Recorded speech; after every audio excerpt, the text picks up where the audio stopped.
professeur L'Huillier, s'il vous plaît. Ah ouais, comme tu...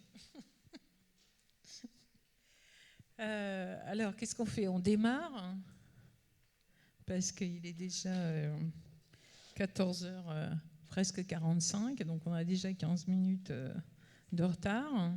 Et il y a des contraintes horaires sur l'heure de fin.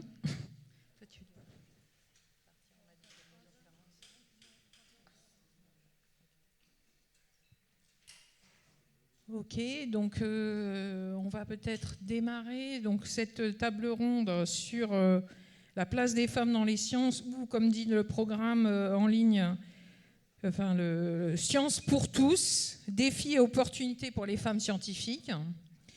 Donc je vais commencer par présenter les personnes qui participent à cette table ronde. Je vais commencer par quelqu'un d'inconnu qui est juste à côté de moi, hein, Anne. Donc, Anne, qui pour cette table ronde souhaite qu'on... vous êtes tout à fait accessible. Donc, Anne est physicienne à l'université de Lund en Suède et c'est là, je dirais juste, la 5e femme à obtenir le prix Nobel de physique et il y en a 3 encore vivantes. Donc, ça fait plus de boulot, hein, c'est-à-dire ça a augmenté récemment. Hein. La première, c'était effectivement en 1903, puis en 63. Et puis ensuite, 2018, 2020 et donc 2023. Donc, si vous regardez, vous avez vos chances, quoi, là, hein, parce qu'il y a, voilà. Hein. Voilà.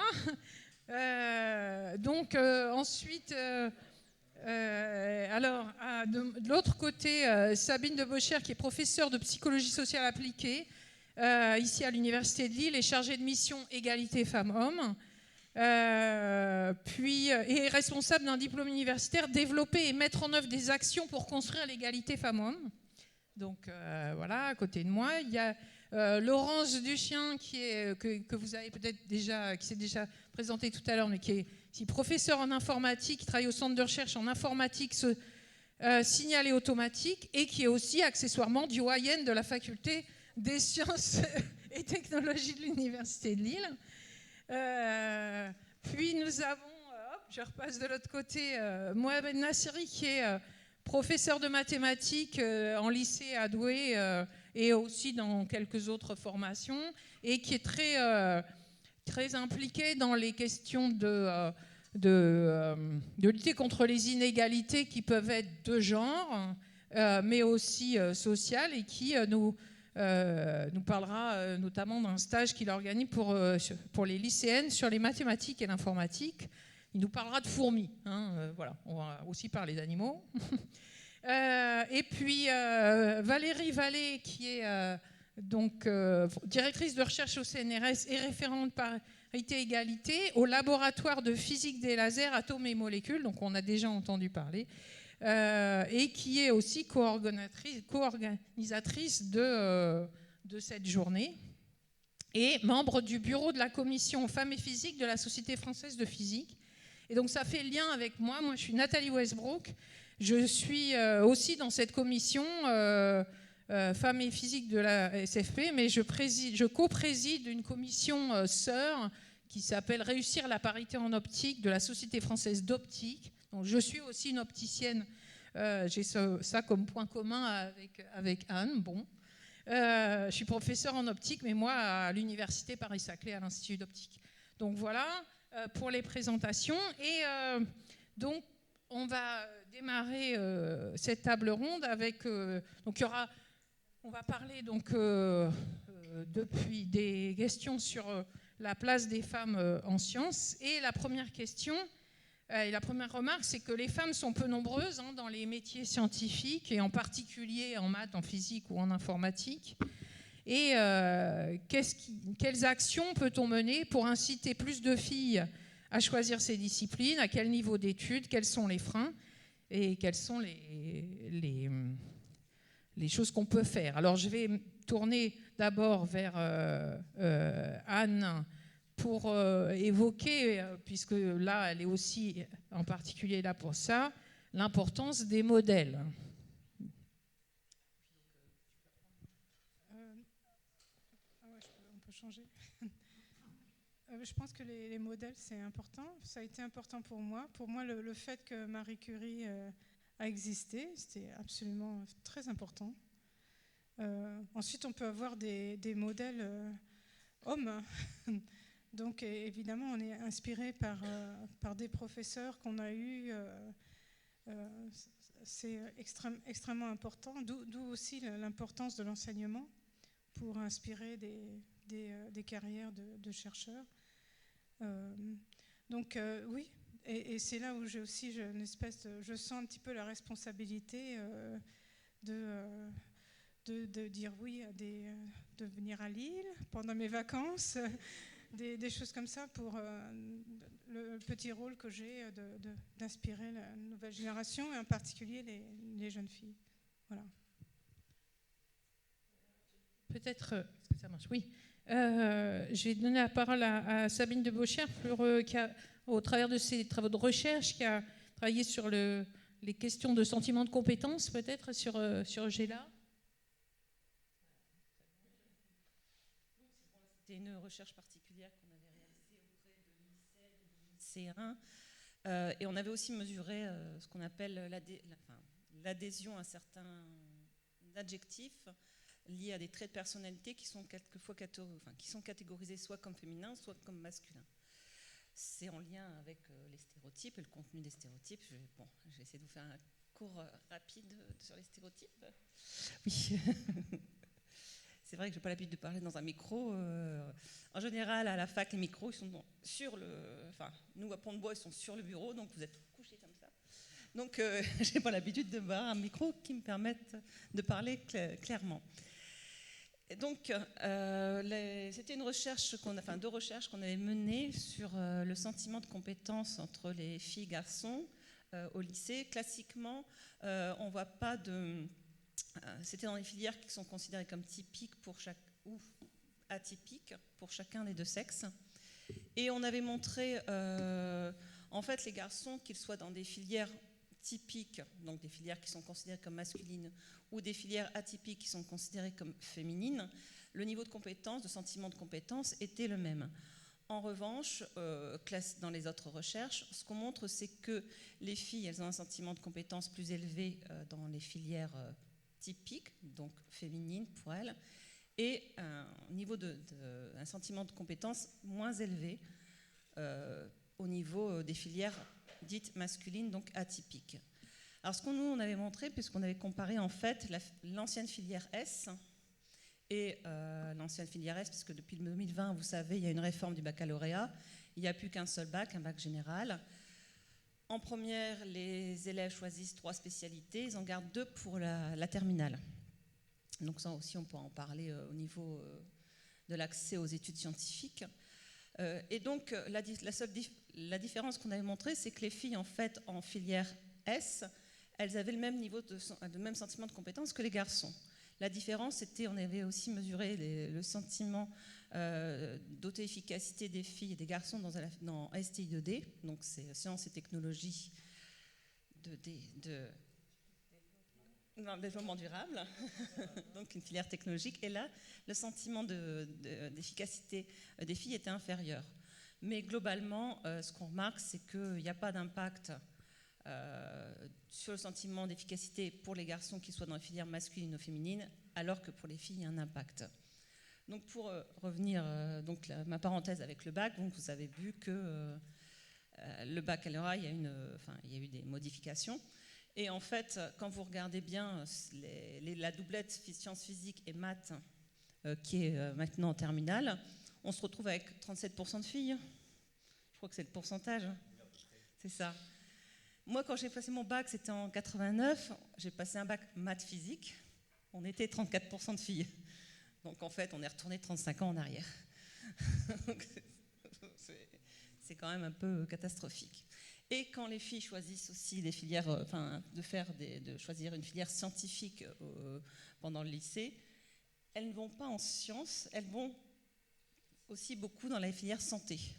C'est là aussi pour ça qu'il y a moins de filles dans les filières scientifiques, parce que beaucoup d'entre elles partent vers les études de santé. C'est pour ça qu'en santé, par exemple, vous avez 70% de filles aussi.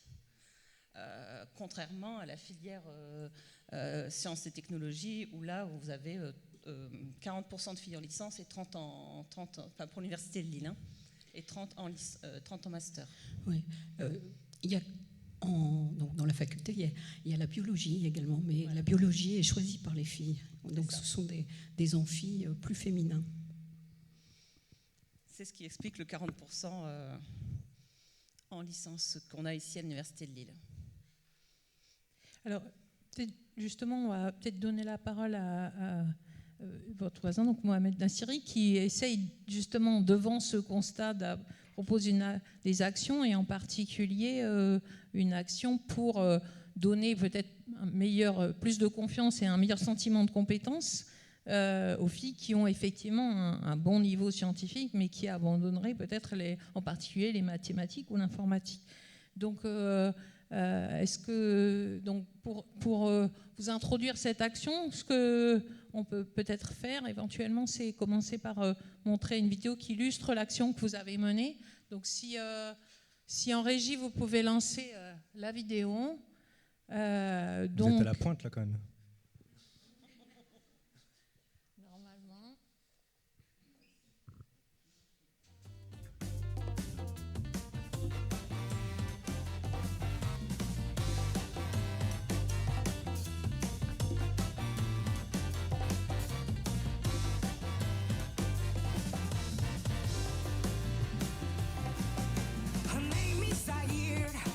She lives in her own country. They came and invade her home, and they also they broke the door.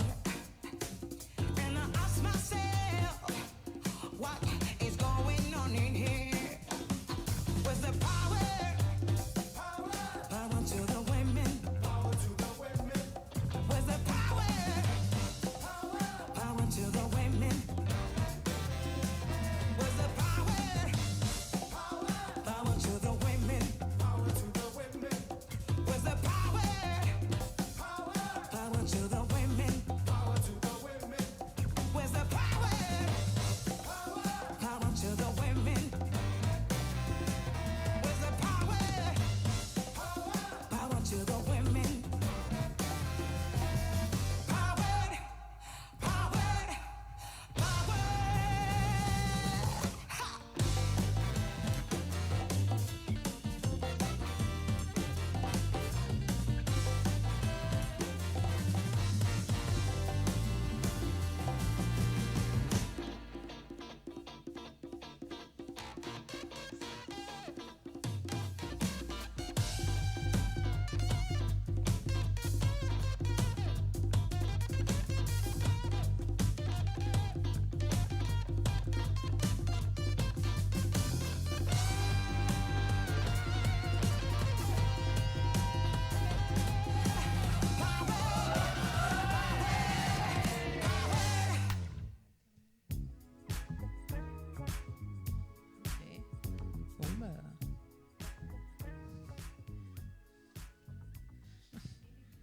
Merci. Si tu veux nous expliquer un peu plus de quoi il s'agit maintenant qu'on a vu les images. Oui, parce que peut-être que vous ne comprenez pas forcément de quoi il s'agit. Alors en fait, c'est un stage de mathématiques et d'informatique pour des lycéennes de première en non-mixité. C'est que des filles. Alors pourquoi on a choisi les premières plutôt que d'autres filières, j'ai envie de dire, enfin d'autres niveaux? C'est parce que c'est à ce moment-là qu'il y a un taux de défection plus grand, en fait, auquel ils abandonnent massivement en fait, les mathématiques et l'informatique, enfin la NSI, on appelle ça au lycée. Et je voulais juste faire une petite remarque par rapport à ce qui a été dit juste avant, c'est qu'effectivement, je pense qu'on se leurrait un petit peu avant au lycée, quand il y avait des filles qui allaient en S. On disait, vous avez vu, en plus, avant la réforme, on était pratiquement à la parité, hein. On était à 47%, c'était vraiment pas mal. Mais voilà, je pense qu'on fermait les yeux, on savait très bien qu'elles n'allaient pas en licence informatique, en licence mathématiques. Mais là, ce qu'a fait la réforme, en fait, c'est qu'elle a aggravé en fait, les inégalités, parce qu'au moins, on pouvait peut-être sauver quelques filles en première S et en terminale S le fait qu'elles soient encore là 2 ans. On pouvait peut-être encore les sauver, de leur dire bah, vous avez vu, il y a quand même des trucs super en mathématiques, en informatique, en physique, voilà. Et là, malheureusement, comme elles font leur choix avant, bah, c'est fini. En fait, du coup, voilà, c'est condamné entre guillemets pour pas mal de filières, voilà. Donc c'est pour ça c'est pour ça que cette réforme est très compliquée et je pense que, à mon avis, ça va être vraiment difficile de renflouer, j'ai envie de dire, un effectif de filles et de femmes après dans les sciences. Et donc on a choisi ce niveau-là parce que c'est effectivement à ce moment-là qu'elles abandonnent. Parce que si vous n'êtes pas au courant de cette réforme-là, en première, il faut choisir 3 spécialités. Donc en fait, ce qui est marrant, c'est que tout le monde choisit maths, physique, SVT. Donc en fait, si vous regardez bien, ils refont la triplette de terminale S. Mais après, en terminale, ils doivent en abandonner une. Donc là, des stratégies, des choix se font, qui s'opèrent. Et d'ailleurs, quand on regarde les chiffres, effectivement, massivement, en fait, il y a des notes de l'ADEP. Si vous ne connaissez pas l'ADEP, c'est le service statistique du ministère de l'Éducation nationale. C'est gratuit, il y a plein de chiffres qui sont intéressants. Et en fait, on remarque que c'est principalement les garçons de milieux très favorisés qui prennent en fait une combinaison très spécifique. C'est mathématiques, physique et maths experte. En fait, maths experte, c'est une option qui permet après potentiellement de faire des classes prépa si on a envie. Donc, voilà. Donc ça en dit long en fait sur justement les inégalités de genre, sociales, économiques qui s'opèrent au lycée et qui s'aggravent. Et donc c'est pour ça en fait qu'on a choisi ce niveau-là. Alors on va aussi rendre à César ce qui est à César, c'est qu'en fait ce stage-là, c'est pas une création entière de mon esprit. Il y a un stage qui existe à Marseille depuis maintenant 6-7 ans, qui s'appelle les cigales. Donc du coup vous comprenez peut-être le jeu de mots avec les fourmis. C'est juste qu'en fait les cigales c'était super parce que c'est à Marseille, il y a des cigales et nous on n'a pas d'animaux fétiches, donc on n'allait pas l'appeler la bière et du fromage, donc voilà. Et donc on a choisi ça pour faire un clin d'œil, mais il faut savoir que quand on a commencé à travailler là-dessus en janvier 2023, à ce moment-là il y a déjà d'autres stages qui popaient ailleurs. C'est-à-dire que maintenant il y a les cigognes en Lorraine, il y a les marmottes en Suisse, il y a les mouettes savantes en Bretagne, enfin du coup il y a vraiment il y a un zoo là un peu partout. Et donc c'est vraiment un stage voilà, avec des super résultats à la fin. Je vais essayer de vous expliquer un petit peu comment la structure du stage. Le matin, en fait, les fourmis, on les appelle comme ça, les fourmis, en fait, elles sont encadrées par des enseignants-chercheurs, enseignantes-chercheuses sur ce qu'on appelle des problèmes ouverts. Elles sont par groupe. Ce problème, elles vont après en faire une restitution le vendredi après-midi devant un public. Nous, on insiste pour qu'il y ait les parents en fait, qui soient là, pour qu'ils soient contents de voir leur fille faire des mathématiques et de l'informatique et se faire applaudir, et avec le sourire. Et aussi, l'après-midi, c'est réservé pour des activités. Vous avez peut-être vu, elles ont fait de l'escalade, elles ont été à l'opéra, elles ont fait plein de trucs différents.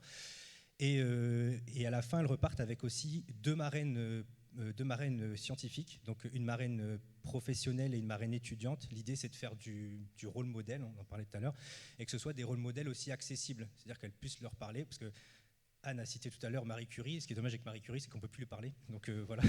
Mais on peut parler à Anne. Mais le problème, c'est qu'après, Anne va être très sollicitée, du coup. Ça va être aussi ça. Non, mais donc, en fait, effectivement, c'est d'avoir des rôles modèles accessibles, donc étudiantes et professionnelles. Et on a aussi insisté, alors c'est un truc qui, on me l'a souvent reproché, mais moi je l'assume complètement, c'est qu'aussi on a ciblé des élèves de milieux, j'aime pas trop le terme, mais vous me comprenez, de milieux défavorisés. Donc c'était principalement des filles qui venaient de quartiers difficiles ou alors de patelins paumés, entre guillemets, pour faire simple. Et c'était par contre des élèves très motivés. Voilà, il faut le savoir. C'est pas forcément les notes qui ont été le choix non plus. Je crois que la fille qui avait la plus mauvaise note, c'était peut-être 12 ou 13 en maths. Franchement, je trouve que ça va. Et après, bon, ça allait sur des 20. Voilà. Mais c'était plutôt ça et les critères de sélection. Et ce qui est intéressant, c'est qu'on a des retours. Il faut savoir qu'il y a un livre, d'ailleurs, si vous voulez regarder un petit peu comment fonctionnent ces stages de l'intérieur, il y a un livre qui s'appelle Matheuse, qui a été fait par Clémence Perronnet, Olga Paris-Romaskevitch et Claire Marc, qui est sur le stage Les Cigales à Marseille. Ils l'ont suivi pendant 2 ans.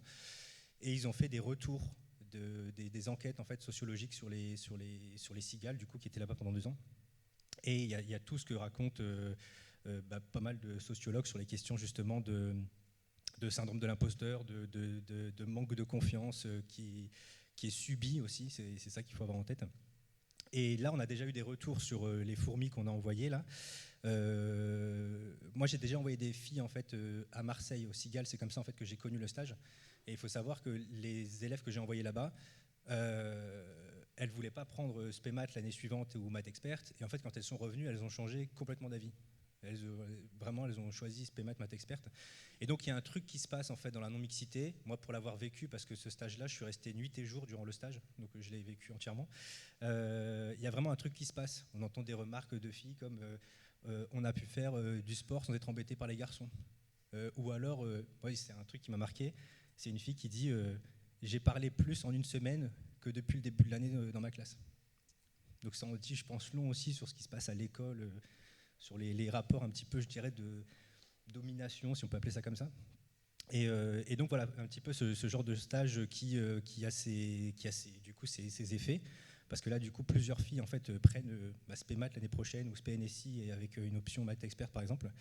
Et pour la petite anecdote, après je m'arrête là-dessus, actuellement, il y a un stage qui s'appelle X-Science Camp. C'est l'école polytechnique qui organise ça. Ils prennent, alors par contre, c'est en mixité complète. Ils sont 40, c'est 20 filles, 20 garçons. Et il y a 3 fourmis qui sont là-bas, en fait. Il n'y en a que 3 qui ont candidaté. Les autres ne voulaient pas y aller, elles n'étaient pas disponibles. Mais les 3 ont été prises, en fait. Donc, il faut savoir que là, par contre, il y a quasiment un petit millier de candidatures. Donc, pour être pris, c'est qu'il faut quand même avoir un bon dossier. Et donc, ça les booste, en fait, parce qu'elles ne pensaient pas du tout être pris. Elles ne pensaient pas que les sciences étaient faites pour elles. Et vraiment, il y a quelque chose qui se joue, en fait, dans la non-mixité. Alors, je vais tout de suite rassurer. Je ne suis pas du tout pour un retour école filles-garçons, hein, qu'on soit d'accord, c'est pas ce que je veux. Mais je pense que des moments en non-mixité, c'est hyper important quand justement il y a des problèmes d'inégalité comme ça dans certaines filières. Voilà. Ok, merci. Alors, on va peut-être continuer sur. Voilà, maintenant, on va dire, ça y est, on a réussi à convaincre les filles de faire des études supérieures dans ces matières-là. Et mais on constate que parmi les étudiantes qui poursuivent au niveau licence, master, on constate au fur et à mesure qu'on avance dans la carrière vers le doctorat, puis si on fait une carrière académique, par exemple, vers enseignant-chercheur, puis professeur, qu'il y a une forme qui est, des études européennes l'ont montré, qu'on a une forme en ciseaux, c'est-à-dire que le pourcentage de femmes diminue au fur et à mesure qu'on avance et le pourcentage d'hommes augmente. Et ça, c'est une situation qu'on observe pas seulement dans le monde académique, aussi dans les entreprises ou les personnels de soutien à la recherche au niveau des laboratoires. Et donc, se pose ensuite la question de savoir comment aider aussi, une fois que les femmes ont fait ce choix-là, les aider dans leur carrière, améliorer leur recrutement, les promotions. Donc, qu'est-ce qu'il y a comme type d'action? Et peut-être aussi là, je voudrais à nouveau donner la parole à Anne, parce qu'il y a aussi qu'est-ce qui aide et qu'est-ce qui l'a aidé elle dans sa carrière, en quoi, pas pour juste la dernière partie, mais sur l'ensemble de sa carrière, qu'est-ce qui l'a aidé et est-ce qu'elle peut témoigner là-dessus?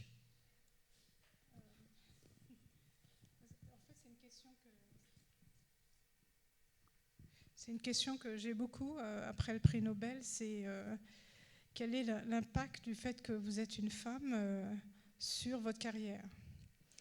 Et alors ma réponse, elle est un petit peu ambiguë, parce que ma réponse est en fait, je dis, probablement ma carrière aurait été différente si j'avais été un homme. Et c'est difficile pour moi de dire en plus ou en moins. Certainement, j'ai été affectée par comment est-ce qu'on dit en français, le biais inconscient, c'est ça?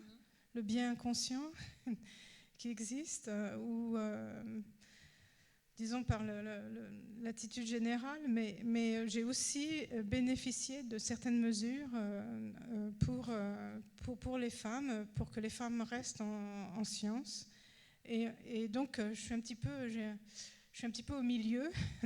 Et en particulier, je peux vous raconter ce qui s'est passé quand je suis partie en Suède, parce que c'est un épisode un petit peu étrange, je dirais, pas du tout conventionnel sur la carrière. En fait, je suis partie en Suède. J'avais rencontré mon futur mari parce qu'on faisait des expériences ensemble. C'était avec le laser en Suède et une autre expérience de Saclay que j'ai montrée ce matin. Et en 94, je me suis dit non, je veux vivre en Suède avec lui, voilà. Et donc j'ai été voir mon supérieur au CEA et je lui ai dit voilà, je suis désolée, je me plais bien au CEA, mais pour des raisons privées, je veux partir en Suède. Mais j'ai pas de poste en Suède. C'était vraiment une décision complètement privée, quoi. Et en fait, le CEA a été extrêmement compréhensif parce qu'ils m'ont permis ça a pris presque 2 ans pour moi de pouvoir rentrer dans le système académique suédois. Et pendant ces 2 ans-là, j'étais toujours employée au CEA et je travaillais à distance, à une époque où les gens ne savaient même pas ce que c'était. Donc je venais une fois par mois. C'était avant qu'il y ait de problème de climat, en tout cas connu. Donc je n'avais pas d'état de conscience sur le fait de prendre l'avion. Mais donc je venais une fois par mois au CEA, une semaine, et le reste du temps j'étais en Suède, et ça pendant presque 2 ans. Donc un grand merci au CEA de m'avoir permis de faire ça. Et au bout de 2 ans, j'ai obtenu un poste de maître de conférence temporaire pour 3 ans. Ce n'était pas un poste tenure track, c'était vraiment un poste juste de 3 ans. Donc c'était bien. C'est là où j'ai commencé à enseigner, etc. Mais ça ne suffisait pas, quoi. Et à ce moment-là, donc là on est dans les années 96, le gouvernement suédois, il y avait un premier ministre, enfin un ministre de l'Éducation qui était un petit peu, qui était assez courageux, je dirais. Il y avait très peu de femmes dans le système universitaire au niveau de professeurs, le même système, et encore pire dans les matières comme la physique, les maths, etc.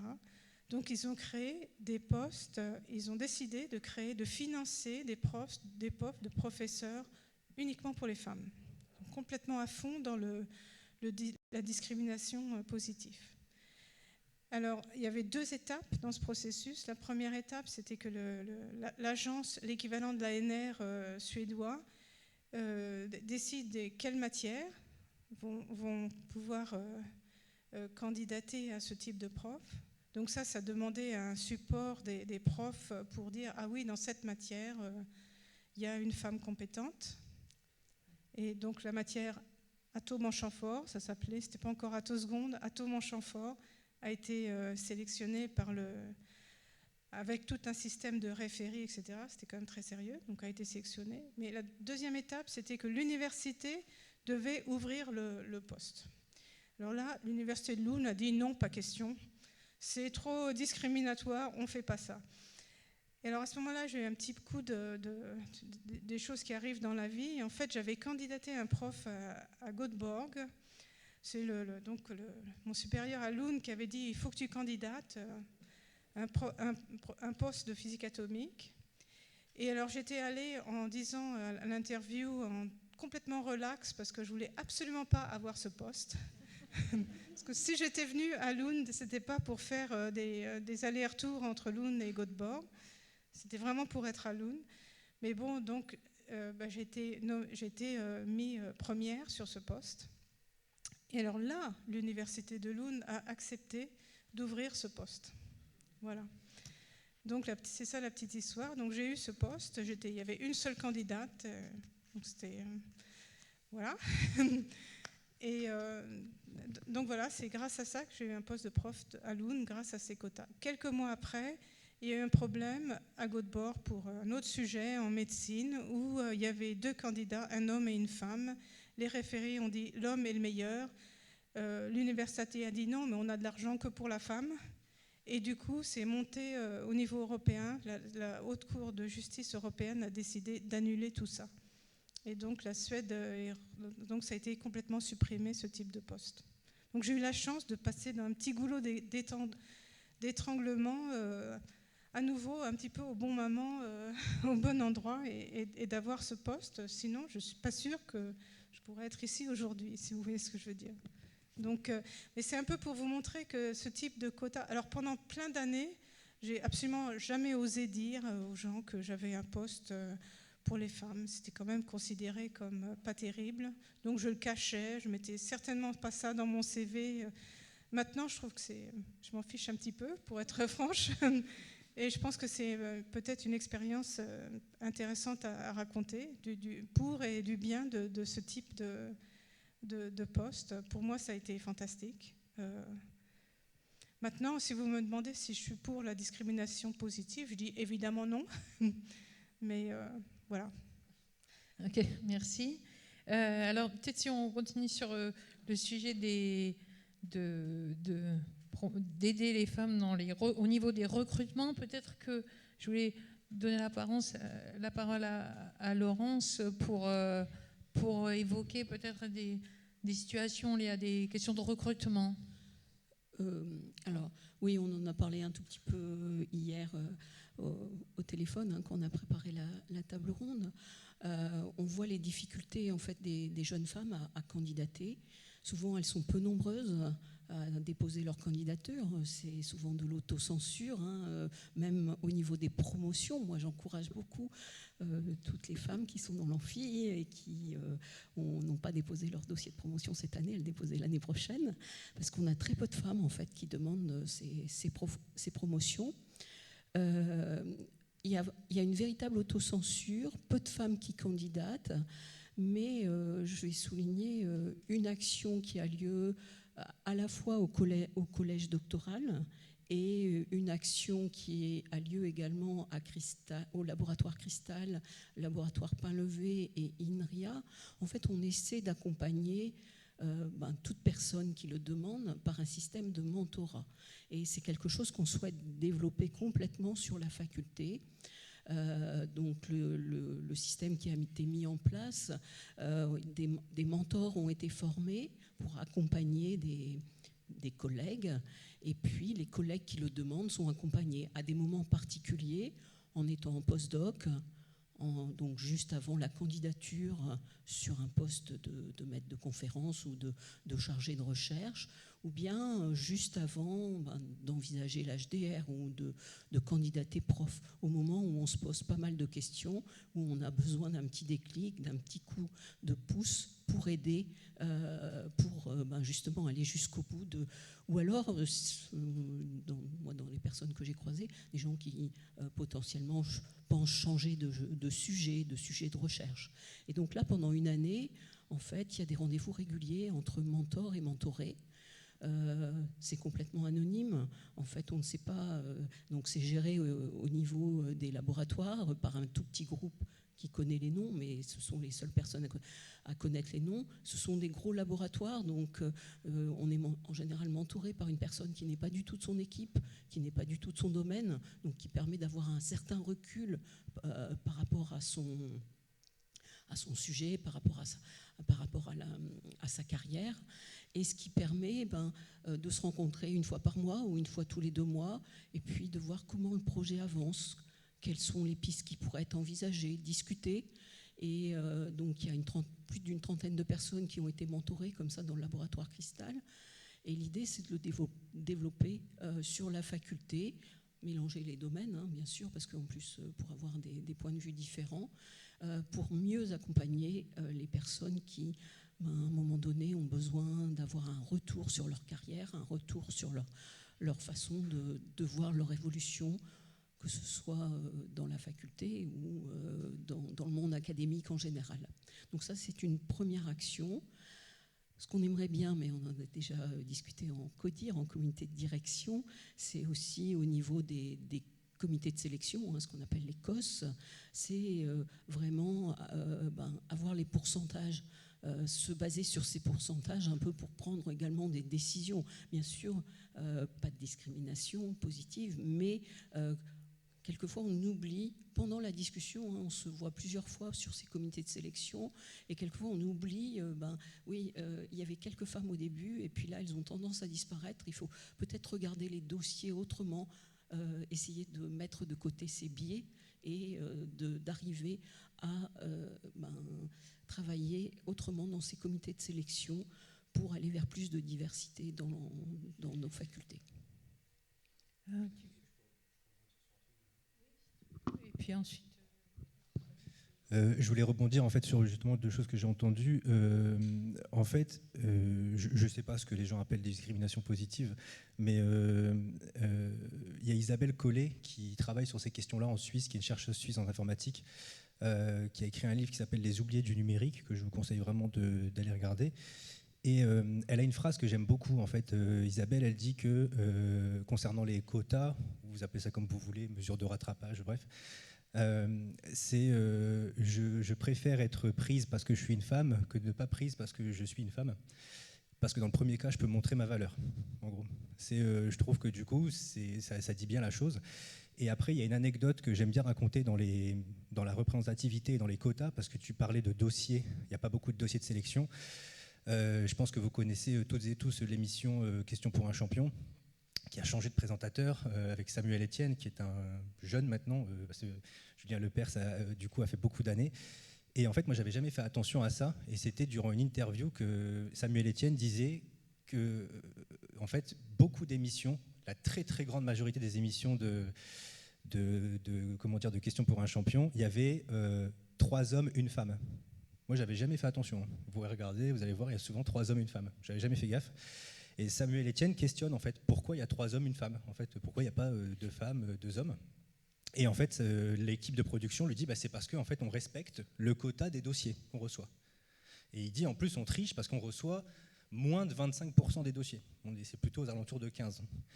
Et Samuel Etienne, et donc je partage cet avis-là, pour moi, c'est là-dessus que ça se joue. Il dit en fait, tant pis, on met 2 femmes, 2 hommes. Et quand les femmes verront plus du coup de femmes à la télévision ou une parité, du coup ça va changer dans le nombre de dossiers qui vont arriver. Donc il a été très chiant, Samuel Etienne, sur ça pendant plusieurs mois, il semblerait. Et en fait, la prod a accepté de faire un test pendant 3 mois. Et ce qui s'est passé, c'est qu'effectivement, en fait, il y a eu plus de candidatures de femmes qui ont été sur justement Question pour un champion. Donc moi, je pense que justement, ça se joue là, en fait. Alors qu'on soit d'accord ou pas avec les quotas, c'est un autre débat. Mais moi, je pense que moi, je suis très radical sur les quotas, hein, je vous le dis clairement. Je pense que c'est la seule manière, en tout cas, de la régler vite, la solution. Il n'y a pas longtemps, je discutais avec une haute fonctionnaire à l'égalité filles-garçons à l'éducation nationale et qui disait on aimerait bien régler ça, alors c'était il y a 3 ans maintenant, je crois, en 5 ans, donc fin de quinquennat, parce que c'est la grande cause nationale, comme on sait. Finalement, on leur a dit la meilleure solution de régler ça vite, c'est de faire des quotas. Et on va régler. Alors ça va être compliqué, parce que des hommes et des garçons vont se faire refuser parce que ce sont des garçons. Mais c'est la meilleure façon de régler la chose très vite. Et la politique de quotas, c'est la suivante. Elle n'est pas cool, vous allez voir. J'en ai discuté la fois dernière avec le directeur de l'INSA Valenciennes, il n'était pas content. C'était de dire c'est quoi votre pourcentage d'hommes et de femmes. Et je crois que les femmes, je ne sais plus, sur toute l'école, il y avait je crois quelque chose comme 40 femmes, un truc comme ça. Et le reste, c'était un truc comme 280 hommes. On dit super, l'année prochaine, s'il n'y a que 40 femmes, vous prenez 40 hommes. Allez, on est gentil, vous en autorisez 45 peut-être. Mais on lui a dit ça, il n'était pas content, parce qu'il a dit mais du coup, on ne remplit pas l'école, effectivement. Mais c'est une solution radicale que je ne pense pas être forcément la solution sans violence, entre guillemets, parce qu'elle est vraiment violente, cette solution. Mais c'est une solution à court terme, en fait. Et ça, c'est pas facile à accepter en général, parce que il y a plein de gens qui ont été sélectionnés. C'est dur de remettre un modèle qui vous a choisi, de remettre en cause un modèle qui vous a choisi, c'est super dur en général. Donc c'est pour ça que c'est dur parfois par des gens qui sont dans ces systèmes-là, de dire il faut complètement le changer pour être sélectionné. C'est pas toujours facile et c'est des vrais débats qu'on a et ça dépend en fait de qu'est-ce qu'on garde. Est-ce qu'on garde sur du temps court, sur du temps long? Et là, je pense que la situation, elle s'est tellement inversée drastiquement, peut-être que vous ne le voyez pas, mais moi je le vois dans mes classes au lycée, c'est catastrophique, vraiment. Si vous voulez un truc très simple, on peut faire un ratio assez facile du taux de filles et de garçons qui font ce qu'on appelle un bac sciences. Le taux il est de 2,3 et donc en fait on le traduit comme ça, c'est que du coup les garçons ont 2,3 fois plus de chances de faire un bac scientifique que les filles. Et ça, c'est dans plusieurs articles qui sont sortis ça, mais c'est la plus grande inégalité scolaire de toute la Ve République en fait. Donc ça va être super dur de revenir en arrière. Maintenant la question c'est en combien de temps on veut revenir du coup sur des chiffres de parité, quoi. Merci. Tu voulais peut-être dire quelque chose, Sabine, sur les questions de mentorat en particulier ? Donc juste pour rebondir sur ce que tu disais avec les... souvent quand on parle de quotas, on nous dit c'est pas la peine, etc. Ça va se régler naturellement. Souvent on nous dit l'égalité, par exemple femmes-hommes à l'université, au fur et à mesure ça va se régler naturellement. Quand on regarde bien au niveau national le pourcentage de femmes maîtres de conférences, en fait depuis quelques années on a un plateau. On a un plateau à 45%. Ça n'avance plus, ça n'augmente plus, on a un plateau. Mathématiques, c'est 20% depuis 25 ans. C'est facile à retenir. En général, on considère qu'une filière, qu'une profession est paritaire quand il y a 40-60% de chacun des deux sexes. Donc on pourrait dire, au niveau des maîtres de conférences, on est dans une... on est bon, quoi. Sauf que si on prolonge la courbe, moi j'ai pas fait de... je fais juste à la main, j'allais dire, j'ai pas fait de calcul mathématique. Le 50% de maîtres de conférences, on l'a en 2045. Sans prendre en compte non plus là, les disciplines, parce qu'il y a des grandes différences également en fonction des disciplines. Professeur, c'est 2055. Donc si on fait rien, naturellement, ou pas, parce que comme je vous dis, il y a un plateau pour les maîtres de conférences, on y arriverait. Donc, comment on fait pour accompagner différemment nos collègues, mais également les étudiantes de master, puisque l'enjeu également au master, puisque par exemple, on voit qu'on a à l'Université de Lille 60% d'étudiantes en master, hors master métier de l'enseignement. Dans les masters métiers de l'enseignement MEF, vous avez 70% de femmes. Dans les masters hors MEF, donc on a 60% de femmes. C'est le même pourcentage que d'étudiantes en licence. En revanche, on tombe, entre guillemets, à 50% de femmes en doctorat. Donc là aussi, avant le doctorat, il y a des choses à faire. Pendant le doctorat, il y a des choses à faire pour accompagner, notamment sur l'articulation vie privée, vie professionnelle. C'est justement dans la formation que propose le collège doctoral, il y a une séance sur ça, et c'est une séance qui est très... Maud me disait que c'était une séance qui avait beaucoup de succès, entre guillemets. Comment on accompagne les collègues pour la prise de responsabilité, comment on accompagne les collègues pour passer l'HDR, et ça, c'est vraiment un enjeu important. Donc là, en tant que chargée de mission, j'ai créé, puisque c'était prévu dans le plan égalité de l'Université de Lille, un comité stratégique qui regroupe des référentes dans les composantes et dans les grandes directions de l'Université de Lille, mais il y a également un comité stratégique unité de recherche avec les plus de 70 unités de recherche de l'université. Donc là, on va travailler ensemble pour essayer de déployer ce qui est fait à Cristal, qui nous donne aussi une base de travail qui est pertinente, puisque ça fonctionne depuis des années, pour voir comment on peut... Alors ce que j'aimerais aussi, c'est que, parce que souvent, ce mentorat, la personne qui accompagne la collègue, ou le collègue aussi, c'est du bénévolat. Et souvent, ce qu'on voit dans tout ce qui est action en faveur de l'égalité femmes-hommes, c'est souvent des femmes, c'est souvent du bénévolat également. Donc il y a aussi des choses à faire là-dessus. Il faut qu'il y ait une meilleure reconnaissance des personnes qui aident les autres. Donc ça, il y a des choses à faire au niveau du master, au niveau du doctorat et ensuite. Mais c'est vraiment... là, on parlait des modèles. Il y a quelques années, j'étais directrice de l'UFR de psychologie et j'ai 3 enfants. Donc je disais souvent, regardez, on arrive à prendre des responsabilités en ayant 3 enfants. C'est possible. Donc on est quelquefois des modèles aussi accessibles à des collègues, à des étudiants et des étudiantes. Donc ça, c'est aussi à nous d'être des modèles proches pour nos collègues. Et j'ai aussi, ce groupe de mentorat, donc il y a un groupe de travail mentorat, il travaillera également pour nos collègues BIATS, parce que vous savez bien que chez les BIATS, donc les personnes administratives, les collègues administratifs et techniques, il y a différentes catégories, A, B, C. Il y a plus... la proportion d'hommes et de femmes dans les différentes catégories, elle n'est pas la même. Donc là aussi, on a un travail à faire avec nos collègues BIATS, pour nos collègues BIATS. Pas uniquement pour les enseignantes, chercheuses. Il y a aussi, on doit accompagner l'ensemble des personnes de l'université. tu voulais peut-être ajouter quelque chose? Je pense Adrien peut-être c'est pour rebondir sur cette question de modèle ou d'exemple, parce que je ne sais pas si moi je me présente comme un modèle au même titre que Madame Huillier du tout, mais le fait qu'on ait des exemples de femmes dans différentes disciplines, c'est très important. À titre personnel, moi j'ai visité plusieurs pays pendant ma thèse. J'étais en Suède, à Stockholm. Ensuite, j'étais en Allemagne. En Suède, il y avait, je crois, 2 femmes sur le département de physique de l'université de Stockholm sur 50 professeurs. Quand je suis arrivée à Munich, il y en avait 0. Voilà.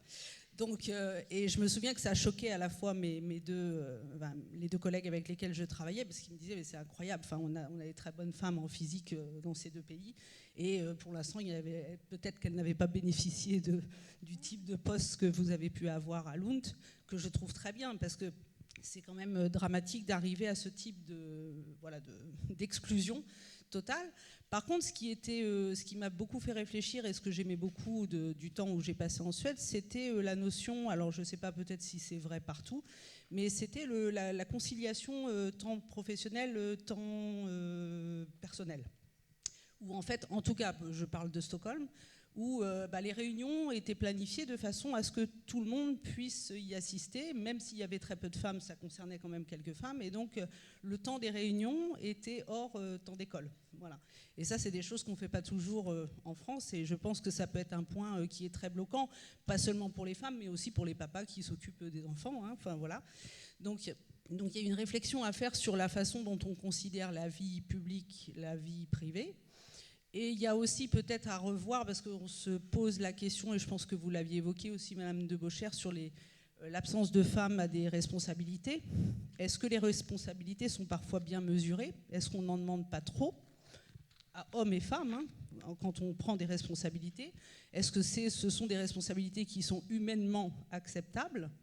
Parce que si elles ne le sont pas déjà pour les hommes, elles peuvent l'être encore plus difficilement pour les femmes. Donc voilà, c'était juste un petit point là-dessus.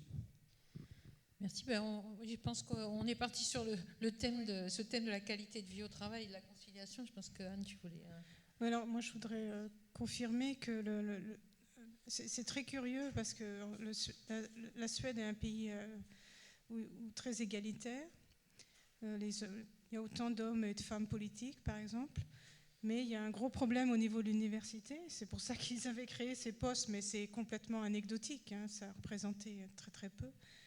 Mais donc je confirme l'idée que sur le plan la société, c'est complètement accepté par tout le monde qu'on parte à 3-4 heures d'après-midi chercher ses enfants à l'école ou à la crèche. Il y a un très bon système d'école maternelle / crèche. Et ensuite garderie après l'école. Donc ça, c'est vraiment très très bien. Le problème, alors pourquoi il y a si peu de femmes qui deviennent professeurs, en particulier en physique et maths? Quelque part, mon analyse, là c'est vraiment une analyse personnelle, c'est que je pense que c'est le problème les gens font la même chose que... C'est la même chose que tout le monde, si vous voyez ce que je veux dire.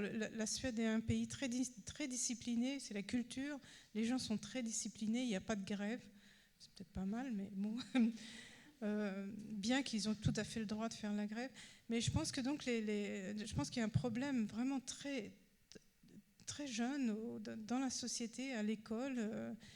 Les jeunes filles font comme les autres jeunes filles font, si vous voyez ce que je veux dire. Donc elles vont plutôt vers la santé, vers ce type de métier.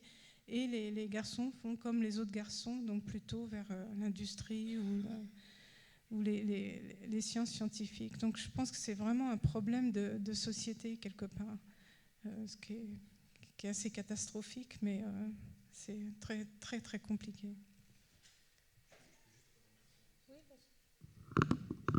Vu qu'effectivement, vu que tu cites l'école, effectivement, il y a beaucoup de problèmes à l'école d'un point de vue représentativité.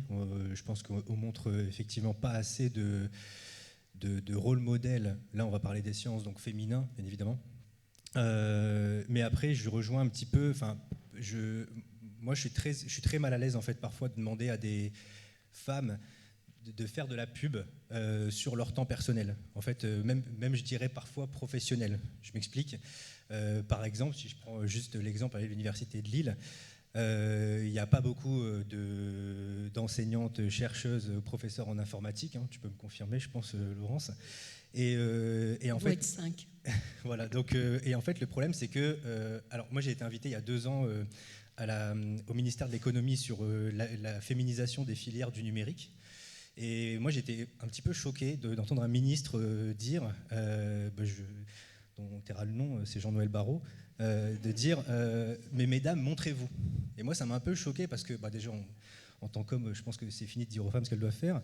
Mais au-delà de ça, c'est que, si je prends l'exemple des professeurs en informatique, par exemple, les commissions doivent être mixtes. Il y a beaucoup de commissions qui doivent être mixtes et comme on n'a pas beaucoup de femmes en informatique, on se retrouve à balader les femmes un peu partout comme ça en France, dans plein de comités, dans plein de trucs différents, et ça prend sur leur temps de recherche, pendant que leurs collègues hommes n'ont pas ce problème. Donc en plus de demander aux femmes de faire du marketing de leur discipline ou de se mettre en avant, c'est très problématique pour moi. Et c'est pour ça que je rejoins l'importance de la reconnaissance. Moi, si demain on me dit « Non, mais c'est reconnu dans son évolution de carrière », moi, j'en fais intervenir tous les jours, il n'y a pas de souci. Mais ce n'est pas le cas, en fait. Si ce n'est pas reconnu, si c'est pas reconnu comme le fameux publish and perish, là, si c'est reconnu de faire ces interventions autant qu'une publication, moi, je dis OK, il n'y a pas de souci. Mais ce n'est pas le cas. Donc, en fait, ça rajoute une contrainte supplémentaire aux femmes de devoir se montrer, d'aller dans des écoles, d'aller justement, comme là, les tables rondes, de montrer qu'elles sont là. Et c'est vraiment problématique tant qu'on ne le reconnaît pas, en fait. Oui, alors là, excuse-moi, je vais juste en revenir. Moi, je suis dans une commission femmes et physique. Alors, je vais te dire 2 choses, parce qu'effectivement, j'anime, mais je vais quand même dire 2-3 mots. On a ce genre de discussion, mais personne, quasiment personne ne veut revenir en arrière sur le fait que ou très peu de gens, que les comités de recrutement soient mixtes. Ce qu'il y a, c'est qu'effectivement, il faut pousser la reconnaissance. Et nous, il faut aussi pousser que dans des choses qui sont déjà reconnues, comme les conférences, on a fait des chartes de représentativité des femmes, pour que dans les conférences, les oratrices, il y a un pourcentage d'oratrices qui soit supérieur à la valeur de la discipline, parce que sinon, comme on disait tout à l'heure, on reste toujours dans les mêmes chiffres.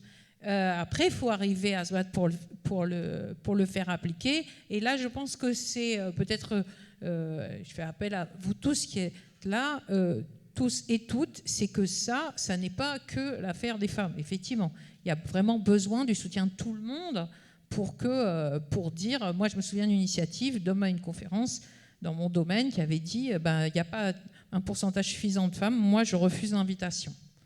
Et ça a un impact. Donc voilà, sentez-vous. C'est super bien qu'il n'y a pas que des femmes là dans l'Assemblée. Et je pense que c'est important que tout le monde sente qu'il peut faire quelque chose. Bon, Mohamed le montre, mais voilà.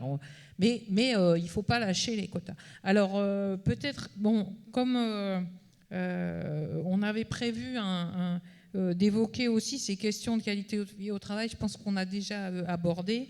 Il y a sur la qualité de vie au travail, il y a aussi la lutte contre toutes les formes de harcèlement et de discrimination. On n'a peut-être pas pu l'évoquer encore, mais je me demandais si peut-être ce serait bien on a démarré un peu en retard du coup, mais que si vous avez des questions là dans la salle, qu'on puisse aussi échanger sur des questions que vous avez vous. Il y a Bernard, je vous posais une question.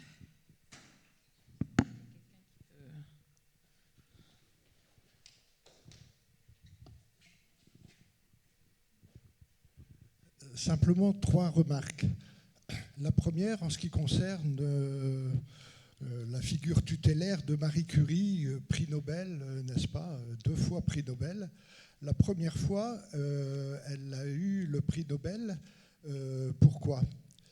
Parce que Pierre Curie a appris qu'on allait lui donner le prix Nobel et il a envoyé une lettre que l'on possède à Stockholm qui est « Il serait élégant que l'on associât le nom de ma femme au mien ». C'est lui qui a demandé le prix Nobel pour Marie Curie, qui avait à peu près tout fait, puisque Pierre Curie, sur la radioactivité, lui travaillait sur les symétries et il a donné un coup de main à son épouse. Le deuxième prix Nobel de Marie Curie, entre l'attribution du prix Nobel et la réception du prix Nobel, on a appris que 10 ans après avoir été veuve, elle avait une liaison avec Langevin. Et on lui a demandé de refuser le prix Nobel en raison de cette relation adultère pour Langevin. Elle a refusé, elle avait du caractère. Mais voyez pourquoi elle a 2 fois le prix Nobel. Il y en a une qui n'a pas eu le prix Nobel, c'est Rosalind Franklin, qui a trouvé la structure de l'ADN, qui a été piquée par Crick et Watson, qui, eux, ont eu le prix Nobel et qui n'ont même pas cité l'origine des recherches qui a donné un prix Nobel. Ça, c'était ma première remarque. La deuxième remarque, vous avez remarqué, je suis quand même un petit peu vieux, j'ai été embauché à l'université en 1964, à la faculté des sciences en 1964. Il y avait 2 professeurs de mathématiques, une professeure de physique et 0 professeur de biologie. Et à cette époque-là, il y avait à peu près 60% d'étudiantes en biologie et il n'y avait pas de carrière. Et lorsque j'ai commencé, après 68, à siéger à des commissions, on a dit « mais vous n'y pensez pas, on ne peut pas donner des postes à des femmes, elles vont s'interrompre à cause des enfants ». Ça a été verbalisé en commission. Et la troisième chose que je voudrais dire, c'est on parle des quotas. Mais il y a une certaine époque, il y avait des quotas, puisqu'il y avait une agrégation masculine et une agrégation féminine. Il y avait Ulm et il y avait Fontenay. Et lorsqu'il n'a plus été question de faire 2 agrégations séparées, qu'est-ce qui s'est passé? Eh bien, il y a eu autocensure des femmes qui se sont présentées beaucoup moins massivement à l'agrégation puisqu'il n'y avait pas de poste qui leur était réservé. Et on a eu une chute énorme d'agrégatives de mathématiques et de physique à l'époque où c'est devenu mixte. Donc les quotas, attention, mais ça peut marcher effectivement. Est-ce que... Bon, du coup, vous n'aviez pas vraiment de questions, en fait. Est-ce que quelqu'un... tu veux... En fait, il y a un terme, je dis souvent, quand je fais des interventions ou des conférences là-dessus, qu'il y a un terme qu'il faut arrêter d'employer concernant les femmes, c'est l'autocensure. C'est pas l'autocensure, parce qu'une autocensure, ça renvoie à la responsabilité aux femmes. C'est-à-dire que c'est elles, encore une fois, le problème. Et en fait, c'est de la censure sociale, où on parle parfois de censure sociétale intériorisée. Et effectivement, en fait, on fait croire aux femmes qu'elles ne sont pas faites pour faire des sciences, des mathématiques. Un exemple tout bête, c'est un exemple que je donne souvent, ça va peut-être vous parler. Prenez les jouets scientifiques pour enfants. Vous prenez les jouets scientifiques pour enfants, la très grande majorité des jouets, je ne sais pas, mon premier télescope, mon premier microscope, vous allez voir beaucoup de garçons sur les boîtes de jeux. Pareil, les têtes à coiffer. Beaucoup de filles, en fait, sur les boîtes de jeux. On va même pas rentrer dans le débat bleu-rose, hein, c'est un autre problème. Mais ça envoie déjà des messages. Et donc, si vous faites déjà comprendre aux filles dès le début qu'elles ne sont pas faites pour faire ces métiers, ce jouet-là, c'est pas à toi, et du coup, ça projette le métier qui ne sera pas à toi non plus. C'est clairement une censure organisée par un système, en fait. Donc, c'est pas vraiment de l'autocensure, parce que le terme autocensure renvoie à la responsabilité aux filles et aux femmes, quoi. On pourrait parler de clairvoyance normative en psychologie. Et pour tout à l'heure, Laurence parlait au niveau des promotions. En fait, quand on regarde bien, quand on étudie les données de l'Université de Lille, il n'y a pas de censure, d'autocensure.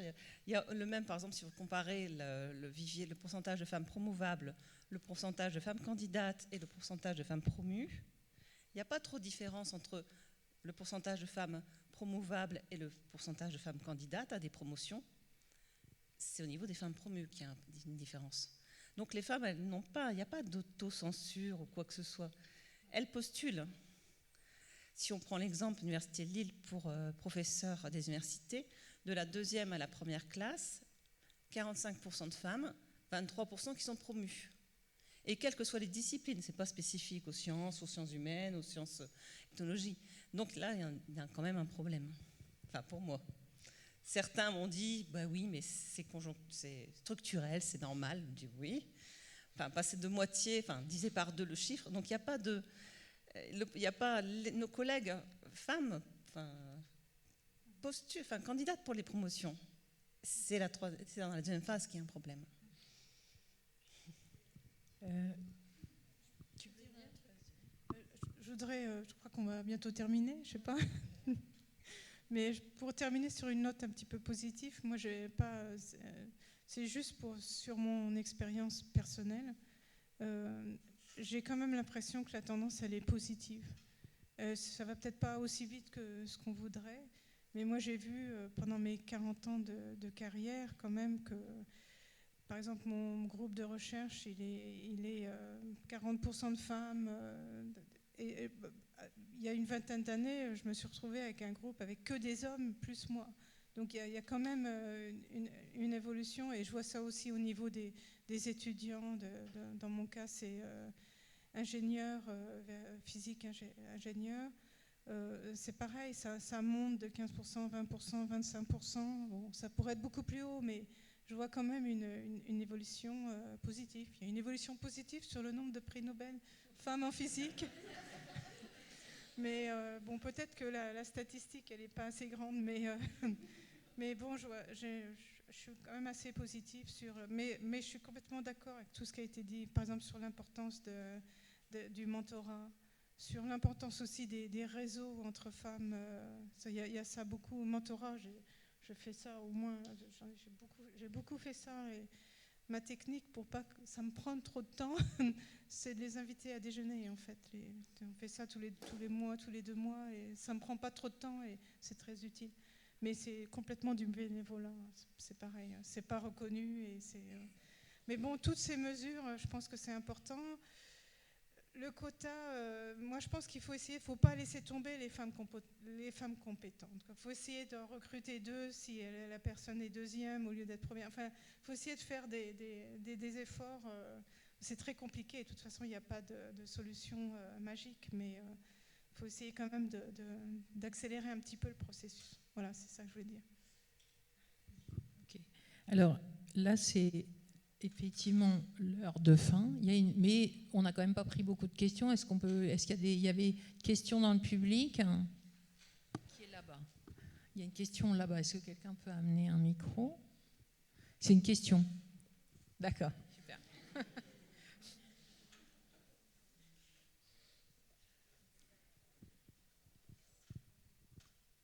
Oui, donc c'est 1 voire 2 questions.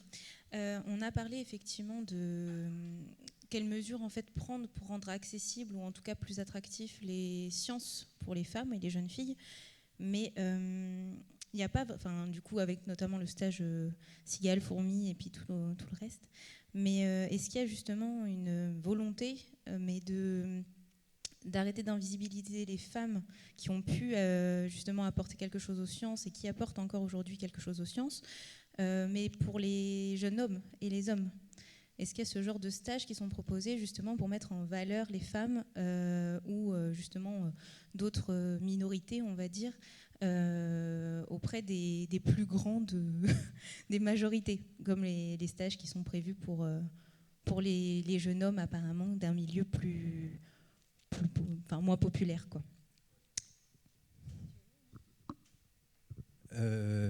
Alors, pour rendre moins visibles les femmes scientifiques, donc ce qu'on appelle l'effet Mathilda, dans le stage, par exemple, il y a beaucoup de choses qui sont faites. C'est tout bête, mais il y a par exemple l'université de Lille a fait une exposition qui s'appelle Mathématiques, informatique avec elle. Enfin, ça c'était le Femmes et Maths, et il y avait aussi l'université avec un grand L. C'était des femmes qui avaient fait justement leurs études à l'université de Lille. Et donc c'était le pôle archives qui avait justement retrouvé des portraits. Donc on a montré ça en fait aux fourmis toute la semaine, et qui avait justement des femmes qui avaient vraiment été du coup à l'université de Lille. C'était compliqué de retrouver justement ces archives.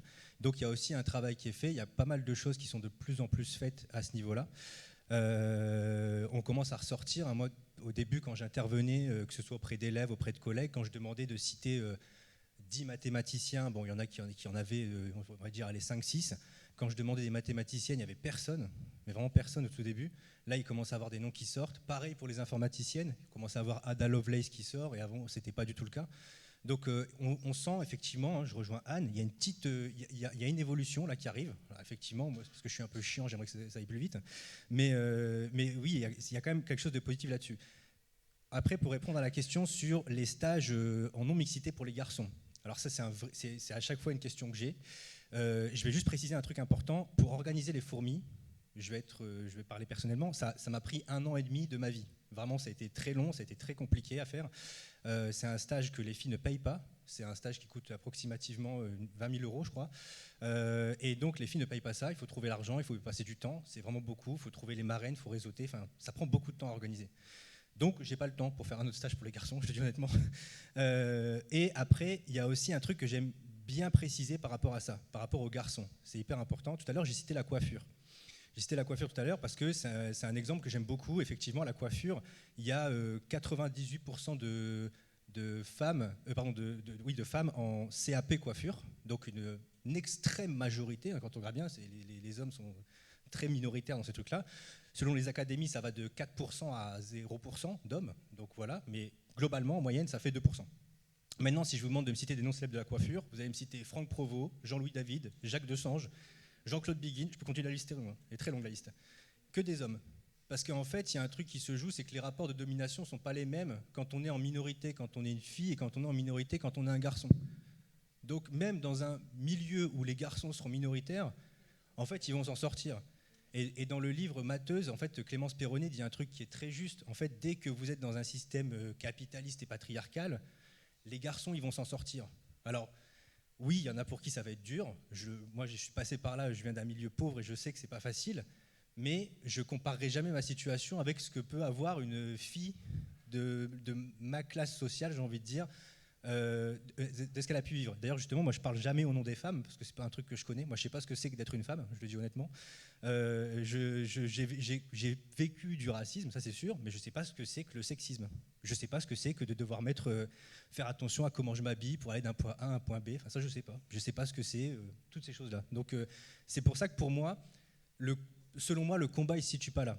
Moi, je dirais plus que c'est quelque chose peut-être de parental, effectivement, éduquer vos garçons. Pour moi, c'est plus dans ce sens-là que plutôt faire des stages en non-mixité pour les garçons pour les faire réussir. Parce qu'en fait, ils y arrivent. C'était pas ça, hein, je pense. Non, alors l'idée c'était pas ça, mais plutôt des actions effectivement pour valoriser la place des femmes dans les différents domaines, oui. Pour justement en fait montrer que les femmes sont compétentes aussi. Et peut-être qu'effectivement comme ça on pourrait changer la vision des garçons qui deviendront plus tard des hommes et qui vont plus tard recruter eux aussi. Alors là c'est sur le long terme effectivement, c'est pas pour demain, mais là, très bonne remarque. Les filles du coup du stage disaient qu'elles se sentaient plus libres, notamment de s'exprimer et moins jugées. En fait, du coup, un des soucis, je pense, c'est aussi la vision des autres par rapport à ça. Et du coup, donner envie aux jeunes filles d'accéder aux sciences, c'est une chose, mais faire en sorte qu'elles ne soient pas jugées à l'extérieur de ce stage, c'en est une autre. Et du coup, c'était plutôt ça ma question. Alors, peut-être, je veux te dire un mot. Je ne sais pas si on a pu profiter. Il y a des actions du genre d'exposition, du genre les 15 physiciennes. Là, il y avait une exposition qui peut être, qui a été créée par justement la commission femmes et physique de la SFP. Et cette expo, elle peut être mise dans des lieux où passent toutes sortes de gens. Et vous pouvez l'emprunter. Enfin, elle peut être empruntée par des tas que ce soit des labos, des lieux, etc., pour pouvoir qu'elle touche un public plus large. Donc il y a des actions de ce type-là qui peuvent aussi mettre en relief, faire mieux connaître. Et ça, il y en a pas mal qui sont initiés aussi par le CNRS. Il y a l'association Femmes et Sciences qui propose des documents aussi pour aider les enseignants qui ne connaissent pas forcément en plus les profils de femmes scientifiques, etc. et qui s'adressent comme ça, qui ont des ressources et des outils. Donc voilà, je voulais mentionner ce genre de choses-là, ça vise à toucher un public, tout public, quoi. Voilà. Et encore une fois, faire des stages en non-mixité, je le redis, c'est très difficile. Enfin, moi, j'ai eu pas des bâtons dans les roues, mais des troncs d'arbres dans les roues, par le rectorat notamment, qui ne voulait pas suivre le projet. Enfin, ça a été très compliqué. Donc, parce que c'est interdit par le Code de l'éducation nationale de faire de la discrimination selon le genre. Donc voilà, c'est problématique à ce niveau-là aussi. Mais encore une fois, moi je le dis, moi je pense que après, c'est un combat que je peux comprendre, mais le mien, il ne se situe pas là en fait. Il se situe dans rééquilibrer statistiquement l'effectif des femmes en fait dans les sciences. Et c'est déjà pas facile. Alors, est-ce qu'il y a d'autres questions dans la salle? Moi, je vois rien du tout. Donc, si quelqu'un voit, entre mes lunettes qui servent à voir de près. Oui, bonjour. Alors moi, je voudrais vous parler aussi de femmes et féminité, parce qu'il y a aussi...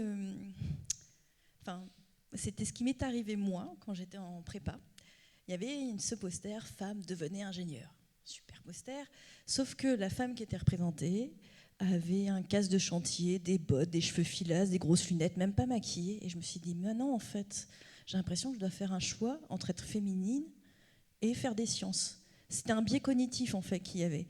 Et que je retrouve aussi, puisque j'ai fait de la recherche derrière. Et c'est vrai que quand on fait de la recherche, je suis désolée, on n'a pas besoin de se maquiller, on met des baskets, un jean et on y va.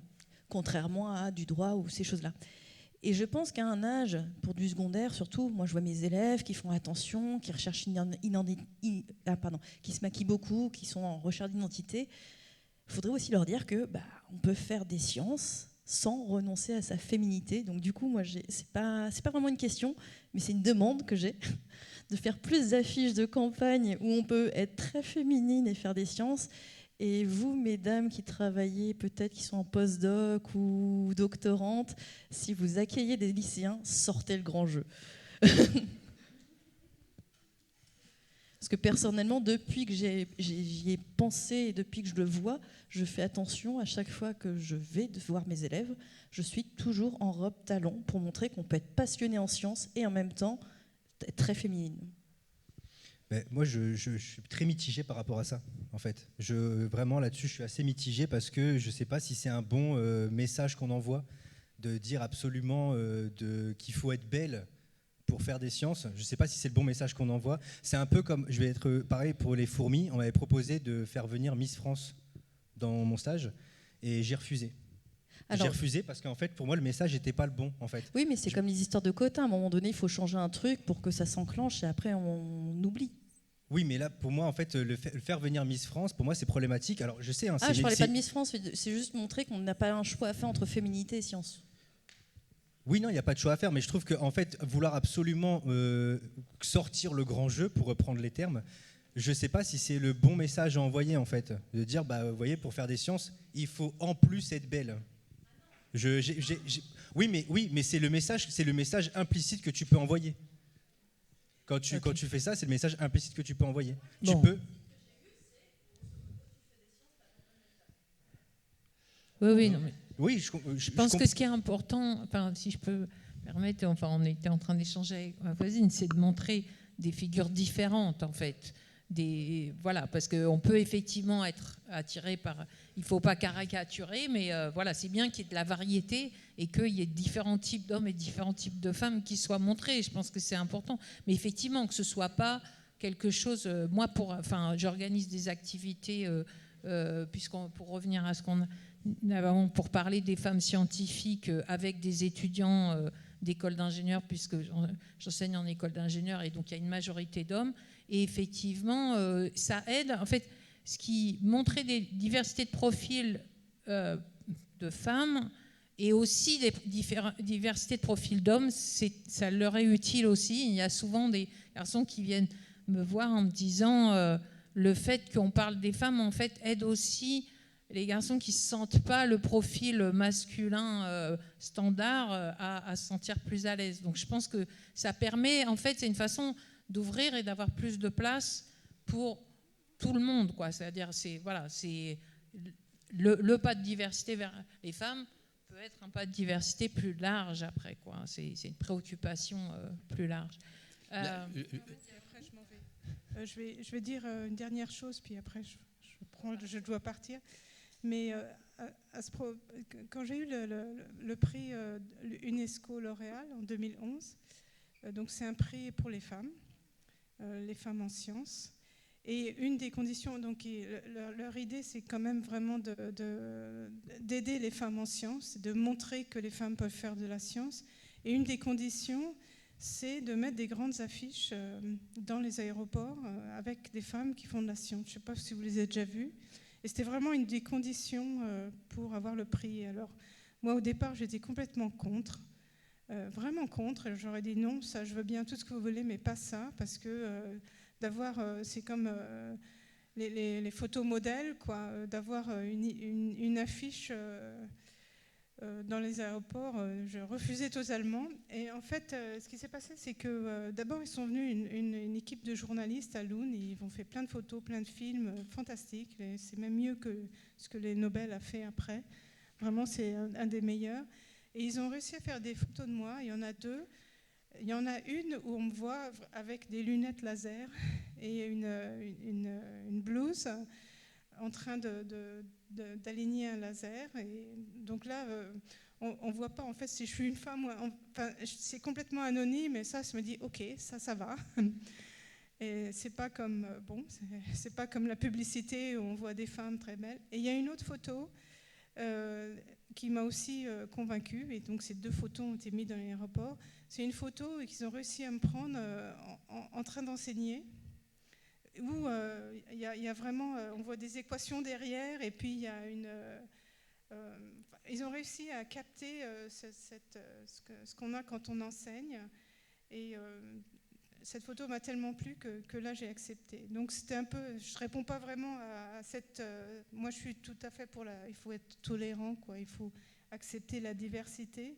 Mais dans ces deux cas-là, j'ai accepté d'être mis pendant 1 an dans tous les aéroports de France. Voilà. Enfin, c'est une petite parenthèse, mais je pense qu'en y réfléchissant, alors que j'étais complètement contre au départ, je pense que finalement c'était pas mal. C'était une bonne mesure. Je précise que j'ai pas refusé. Je vais y aller, là. Je suis obligée d'y aller. Je vous remercie beaucoup. C'était passionnant. On peut applaudir, oui.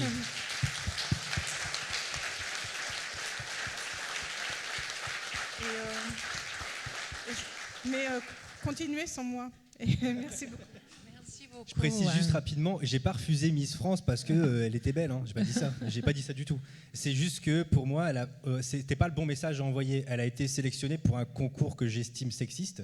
Et donc pas parce qu'elle était étudiante en mathématiques ou en informatique à l'université de Lille. Chose que je lui reconnais entièrement.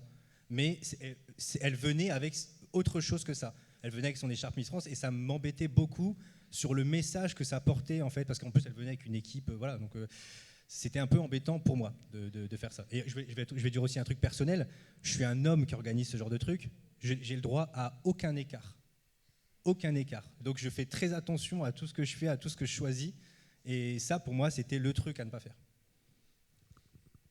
Mais c'est vrai qu'il y a eu longtemps aussi des images de femmes scientifiques qui étaient très... utiliser le terme masculin, féminin, je ne sais pas, c'est qui était très, oui, pas des genres, je ne sais pas comment dire, mais masculine. Et c'est vrai que il y a eu une époque, maintenant ils font plus attention dans leur modèle, quoique pas toujours, mais il est possible que ça ait freiné des lycéennes et des étudiantes, de ne pas se reconnaître là-dedans. Donc c'est pour ça que la diversité, pour ça qu'on encourage même... Ouais, voilà. On a créé un guide comme ça de communication égalitaire. Alors on tombe dessus en disant c'est l'écriture inclusive. Non, la communication égalitaire, c'est pas seulement l'utilisation du féminin. C'est aussi faire attention qui on met en avant quand on fait des photos, comment les personnes sont, etc. C'est aussi prendre les personnes dans toute leur diversité. Et donc c'est vrai que en fait, c'était un stéréotype. L'image c'était un stéréotype d'une femme scientifique qui était masculine entre guillemets. Et c'est ça qui a pu. Vous avez raison, ça peut freiner. Ça a pu freiner certaines personnes, certaines étudiantes ou lycéennes. Vous regarderez, je ne sais pas si on le trouve encore. C'était la campagne de recrutement pour l'enseignement de 2011. Donc vous voyez pour femmes, c'était donc une femme, la femme est comme ça. Bon, déjà je sais pas comment elle fait pour lire un livre avec des couleurs pastel. Et donc elle a trouvé le métier de ses rêves. Et l'homme, il est devant un ordinateur avec une chemise bleu froid. Lui, il a trouvé le métier à la hauteur de ses ambitions. Donc les femmes ont des rêves. Elles sont devant une bibliothèque, elles sont nonchalantes, elles lisent. Bon, je ne sais pas comment elle fait pour lire son livre dans cette position. Et l'homme, il est bleu froid devant l'ordinateur. Donc les images sont importantes. Lui, il est bleu, mais elle c'est un beige. Moi, je pense. Donc, vous voyez, c'est important. Et alors, on se dit, bon, c'était 2011. Mais quand vous regardez la campagne de recrutement de l'Académie de Nantes pour 2023, donc c'est une femme qui est professeure, donc pour métier professeur des écoles, on voit une femme entourée d'enfants, et professeur des collèges et lycées, on voit un homme debout devant un tableau. Donc vous voyez, les images sont importantes, vous avez raison. Ça paraît anecdotique, mais c'est important, parce que ça rappelle certaines représentations qu'on peut avoir. Donc c'est vrai que faire attention aux images qu'on utilise, c'est important. Comme dans des colloques, on devrait avoir un critère qui est la moitié, avoir la parité dans les intervenants et les intervenantes. Ça devrait même être peut-être un critère pour être financé. Ça peut l'être, quelquefois, ouais.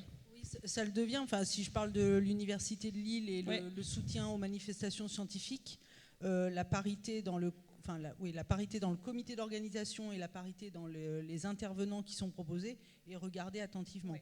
Voilà, donc, Voilà, on s'est raté aujourd'hui. Ouais. Oui. On parle de femmes. Est-ce qu'il y a d'autres questions?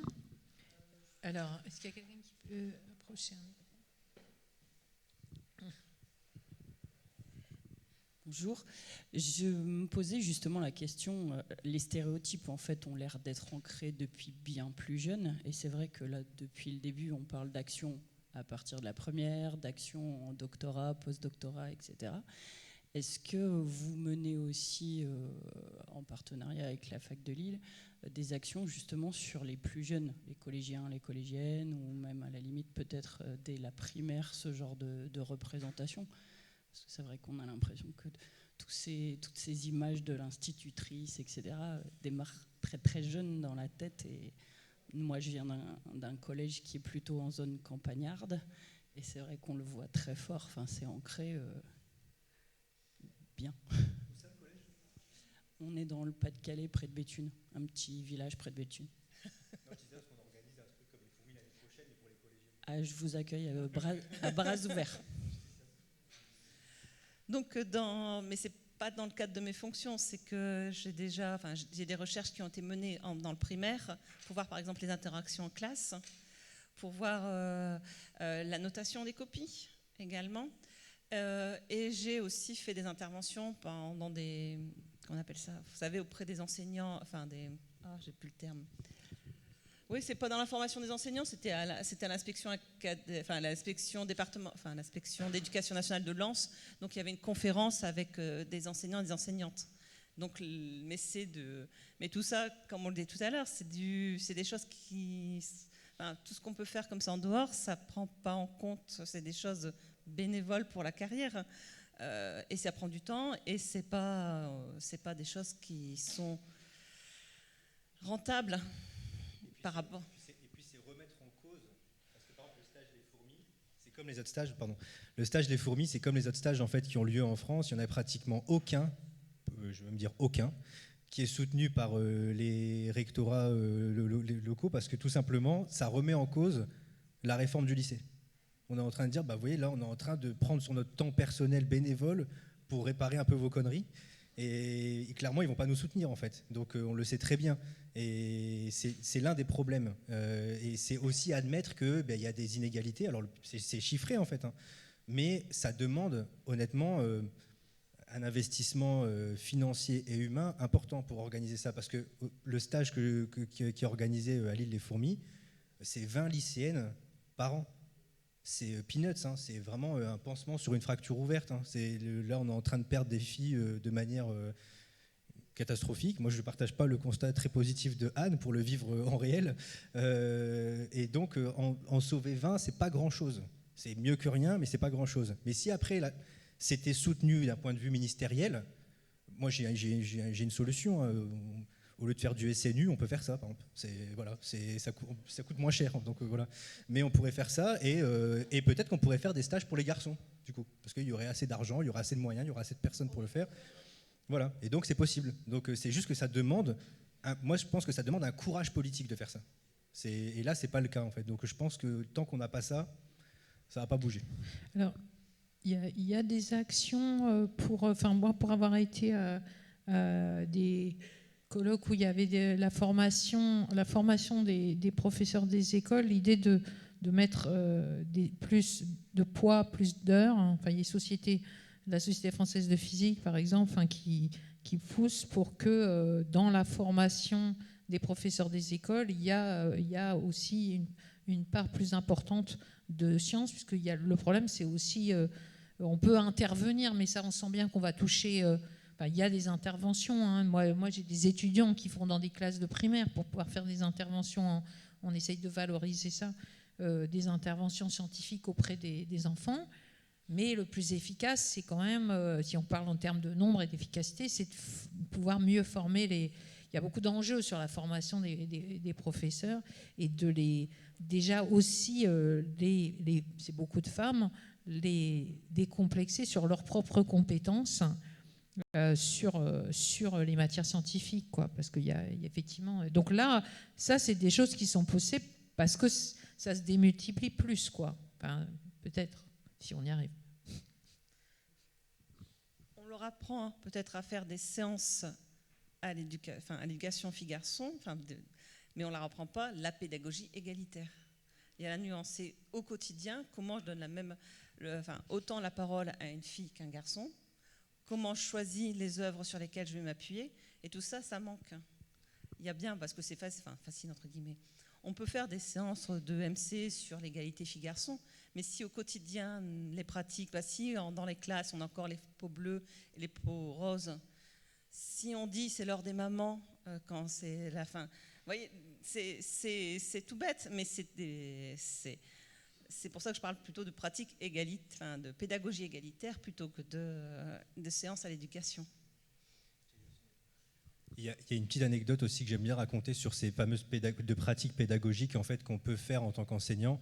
J'en ai parlé, je vois là sur une chaîne TikTok que je conseille d'aller voir qui s'appelle Polarity Woman. Je raconte des petites choses comme ça, des petites capsules.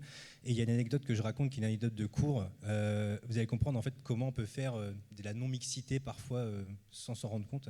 C'est dans des TP d'informatique. Donc TP d'informatique, vous faites des binômes. En fait, moi comme j'étais un super professeur qui faisait attention à la parité, je me dis je vais faire des binômes filles-garçons. Donc c'est ce que je fais en début d'année. Et je me rends compte, au mois de février à peu près, donc il s'est passé tout ce temps sans que je me rende compte, au mois de février, je me rends compte que tous les garçons sont sur les ordinateurs et toutes les filles sont en train d'écrire les comptes rendus. Donc moi, sur le moment, je me suis dit, ils sont en train de me faire une vanne, parce qu'ils savent que je suis engagé sur ces questions-là, donc je me dis, on fait une vanne ce jour-là, c'est certain. Et en fait, je vais pas du tout. Je vais les voir un à un, et une à une, et je leur pose la question, pourquoi vous faites ça? Et alors, des trucs à la con, du genre, elle écrit mieux, je sais pas quoi. Mais c'était quasiment que ça. Et donc je me dis, c'est peut-être cette classe-là, peut-être que c'est un effet de groupe, je vais voir l'autre classe. J'avais un TP, le même, juste après, l'heure d'après. Même truc, juste un groupe qui avait alterné, quoi, c'est tout. Et ça m'a vraiment questionné. Je me suis dit, mais en fait, il s'est passé un truc que j'ai pas compris. Et je l'ai pas vu de l'année. Je l'ai pas vu de l'année. Donc ça pose aussi des questions sur qu'est-ce qu'on regarde dans notre classe quand on fait cours, quoi. Et en fait, il y a les vacances de février juste après, donc d'hiver. Et donc je me dis, c'est pas grave, à la rentrée, je fais des binômes filles-filles et garçons-garçons. Et il y avait encore des binômes, il y avait des garçons-filles qui pouvaient être ensemble, mais c'était pas problématique. Au début, ils comprennent pas pourquoi, donc je leur explique que c'est quand même important. Les filles ne voulaient pas, parce qu'elles disent qu'elles ne savaient pas faire. Et justement, je leur dis, mais c'est là le problème, c'est que vous savez pas faire, en fait. Donc c'est vraiment ça le souci. Et donc je force, en fait, pour que ça se passe comme ça. Et ce qui est marrant, c'est que j'ai besoin de le faire que quelques mois, en fait. Et après, je leur ai dit, c'est bon, vous pouvez revenir en binôme après filles-garçons, il n'y a pas de souci. Mais ce qui était marrant, c'est que dans les binômes non mixtes, à chaque séance, ils alternaient naturellement. C'est-à-dire que la fille qui avait fait justement un TP avant, finalement, elle va faire le compte-rendu la séance d'après, ce qui n'était pas le cas avant, en fait. Donc maintenant, quand je fais mes TP d'informatique, je commence comme ça. Je commence en binôme fille-fille et garçon-garçon, je leur explique pourquoi. Et aux alentours du mois de janvier-février, je leur dis, si vous voulez rester comme ça, vous pouvez. Si vous voulez mettre avec quelqu'un d'autre, vous pouvez. Alors parfois, il y en a qui changent, il n'y a pas de souci. Mais ce qui est marrant, c'est que j'entends des trucs que je n'avais pas entendus avant, du genre, moi, si tu veux, je peux faire le truc là parce que cette compétence-là, cette boucle-là, je la connais bien, je sais le faire, il n'y a pas de souci, je peux t'expliquer. Et chose qui n'était pas fait avant. Donc c'est ce que j'appelle la non-mixité locale. Je n'ai pas changé la mixité de ma classe, c'est toujours une classe fille-garçon. Mais localement, il s'est passé quelque chose en fait. Donc, et ça questionne aussi parfois des pratiques pédagogiques qu'on n'a jamais pensé, je pense, sur des TP notamment. Et moi, je reste persuadé que sur des disciplines où c'est inégalitaire de fait, il faut faire quelque chose. Il y a vraiment là-dessus... par exemple, j'ai des collègues en histoire, ils me disent, nous, on n'a pas de problème. Bah oui, effectivement, il n'y a pas de problème en histoire. Vraiment, il n'y a pas de souci. En termes de pourcentage filles-garçons, il n'y a pas de souci. Donc voilà. Mais mathématiques, informatique ou autre, il y a toujours un gros problème dans les compétences acquises et dans l'écart que ça creuse, quoi. En général, les filles, elles sont rappelées, ce que montrent les études, on les interroge pour rappeler ce qui a été fait à la leçon précédente, et les garçons, on leur propose on leur pose des questions sur la nouvelle leçon, sur de construire quelque chose de nouveau aussi. C'est des choses qu'on observe en classe.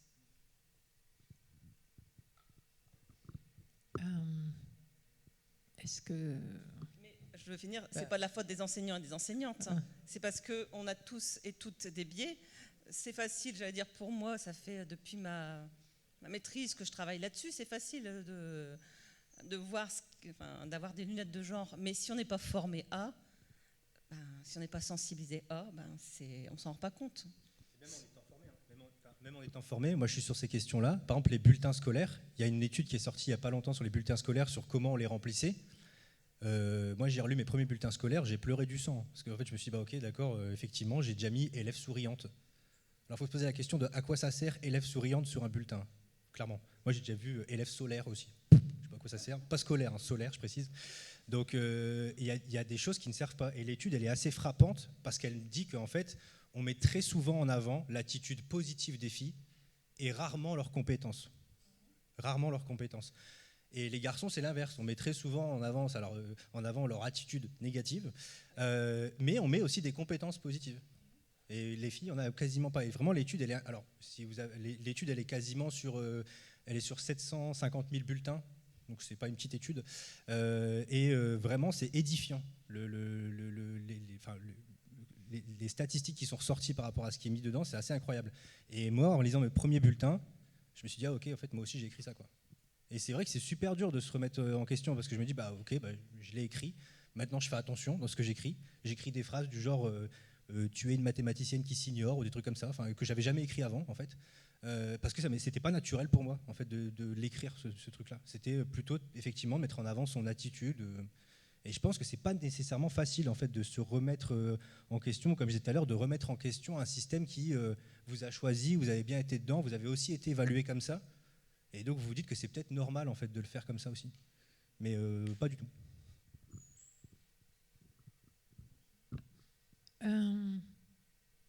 Est-ce que on vous libère ou est-ce que vous voulez continuer comme ça jusqu'à...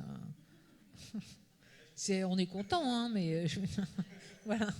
Je pense qu'on va. Ce que je vais faire, donc, je vais remercier les participants et participantes à cette table ronde qui sont encore là. Donc, merci beaucoup pour votre participation. Merci à vous pour être resté jusqu'au bout, les questions, etc. J'espère que vous en avez tiré quelque chose et je vous souhaite une bonne après-midi.